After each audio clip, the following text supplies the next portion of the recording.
My name is Irene Googe, and I am founder of Loving Lessons. And I have to tell you that I think that there is a witching hour in everybody's home, everywhere. It's just a matter of how we're going to deal with it and make a change to help it become just that a little bit crazy dinner time hour that can be a better controlled situation.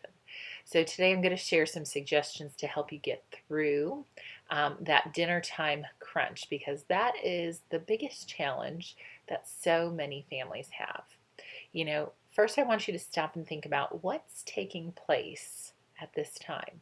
Usually during this witching hour, you're coming home from work, or you're picking up the kids, or you've been home all day with the kids and you're kind of done.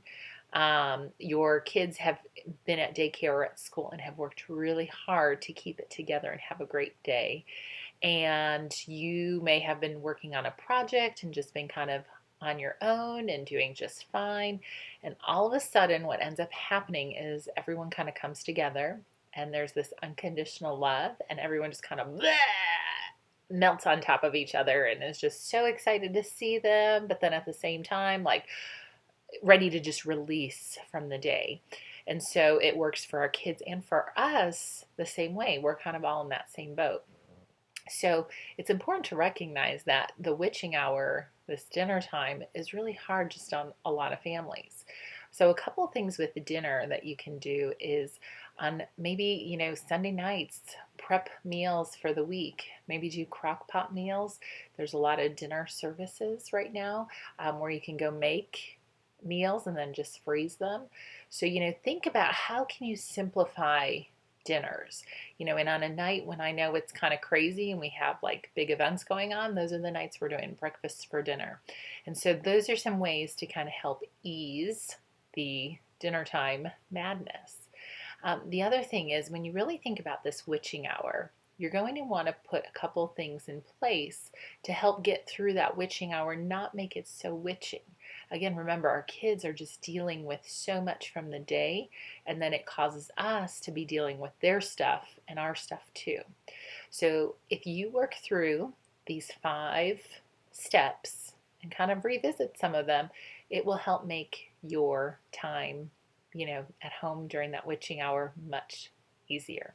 So the first step is to figure out, when is that witching hour? What time of day is that for you in your home that you're about to lose it?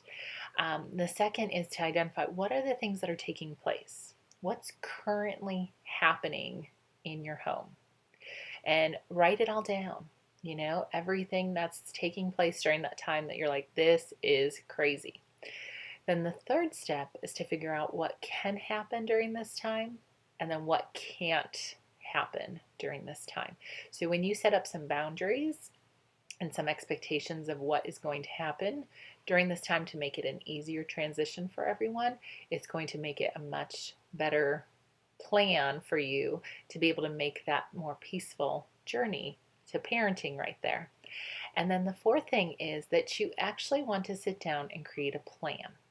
And you're going to want to create a plan and say, okay, these are the things that will happen, these are the things that won't happen. And then we're going to want to communicate that plan to our family. Whether we're having a family meeting, talking to our kids, setting up some new boundaries with them, just to kind of say, hey, this is what we're doing. This is a really crazy time of day, and this is what we can do to kind of help make it not so crazy. And of course, the last step is you're going to want to take action. You're going to want to be consistent and follow through with your plan. And so there might be a little 6th step here where you actually might need to go back and revisit and tweak the plan as you go. Because one of the things that you might find is that you have this great idea, this great vision. Okay, this is what we're going to do. This is what we're not going to do. But then you might have to tweak it a little bit, and that's okay. A plan is just that. It's saying, okay, this is what I think I'd like to happen, and it's a draft. And we can go back and we can revisit it and we can make it work, and we can do that as many times as needed till we get to the place where it starts to feel good and feel great for our family, and it's not so crazy. And I'm just going to share with you that between 4 and 5 at my house has been crazy, because I'm going to pick up my son from school, and I have the daycare kids, and we're going to be getting ready to do snack at that time.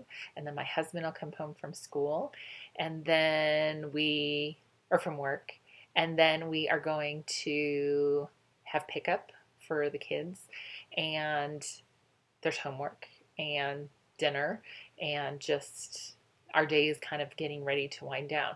So it's just kind of bubbling. There's just a lot of bubbling going on. And so all those things jammed into 1 hour is a lot.